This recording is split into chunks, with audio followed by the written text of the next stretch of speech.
औरत ने अपना बायां हाथ बढ़ाया। इस अचानक हुए हादसे से उसकी धड़कनें तेज हो गईं, लेकिन ऊपर उसकी दोस्त उसे जल्दी करने को कह रही थी। ऐना अपनी दोस्त के सामने डरपोक नहीं दिखना चाहती थी, इसलिए हिम्मत करके ऊपर चढ़ती रही। लेकिन दोस्त ने घबराहट नहीं दिखाई, बल्कि वो 3000 मीटर ऊंचाई पर सीढ़ी हिला रही थी। पहले लगा ये एक मामूली मजाक है, लेकिन किसी ने नहीं सोचा था कि सीढ़ी का पेंच उसी वक्त निकल जाएगा।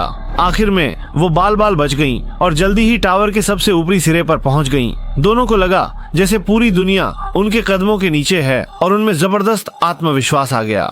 इसके बाद वो तस्वीरें खींचने लगी। अनजान की खतरा करीब आ रहा है। उन्होंने वापस जाने की तैयारी की। सावधानी में दोनों ने कमर पर सेफ्टी रस्सी बांधी। दोस्त ने ऐना का हाथ पकड़ा और वो धीरे धीरे नीचे खिसकने लगी। उन्हें लगा कि अगर दोनों सावधान रहीं तो आसानी से जमीन पर वापस पहुंच जाएंगी, लेकिन किस्मत को कुछ और मंजूर था और एक हादसा हो गया।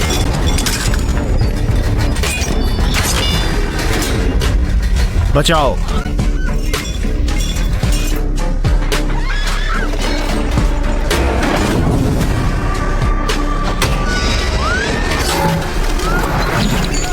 गनीमत रही कि दोस्त ने पास वाले लोहे के खंभे को पकड़ लिया, लेकिन तब तक ऐना भी हवा में लटक चुकी थी। मुश्किल में दोस्त ने जल्दी रस्सी खंभे पर लपेटी, लेकिन ऊपर जगह कम होने से एक और हादसा हो गया। शुक्र है दोस्त ने फुर्ती दिखाई और एक पैर खंभे पर टिका दिया, जिससे हालात संभल गए। दोनों ने मिलकर काम किया। एक जोर से खींच रही थी, एक जोर से चढ़ रही थी।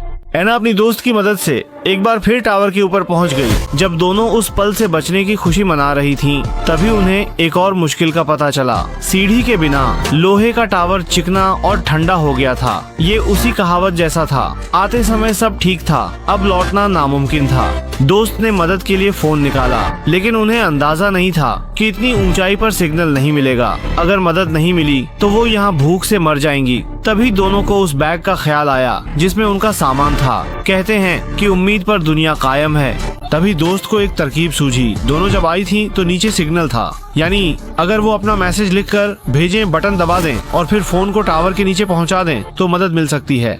ऐना को लगा कि तरीका तो अच्छा है, लेकिन एक और मुश्किल थी। अगर फोन को सीधे नीचे फेंका तो वो जरूर टूटकर चूर चूर हो जाएगा। लेकिन ये मुश्किल उस चालाक दोस्त को रोक नहीं पाई। उसने फौरन जूता उतारा और फोन उसके अंदर डाल दिया। हिलाकर देखा पर लगा ये काफी नहीं है, इसलिए ब्रा भी उतारी और जूते में भर दी। अब उसने उसे नीचे फेंक दिया। मानना पड़ेगा उसका दिमाग तेज है। मैं उसकी फैन हो गई। कहते हैं दिल में उम्मीद हो तो इंसान मुश्किलों से हारता नहीं। कुछ घंटों बाद दोनों लड़कियां डरकर रोने लगीं, क्योंकि मदद के लिए कोई नहीं आया। और जब दोनों बेबस हो चुकी थीं, तभी उस चालाक दोस्त को एक और तरकीब सूझी। इस बार उसका निशाना उसी बैग पर था जिसमें उनका सामान था, लेकिन चिकने लोहे के टावर पर उस बैग को वापस लाना आसमान से तारे तोड़ने जैसा था। शायद आप नहीं जानते, वो दोस्त बहुत खतरनाक थी। उसने जान दांव पर लगाई।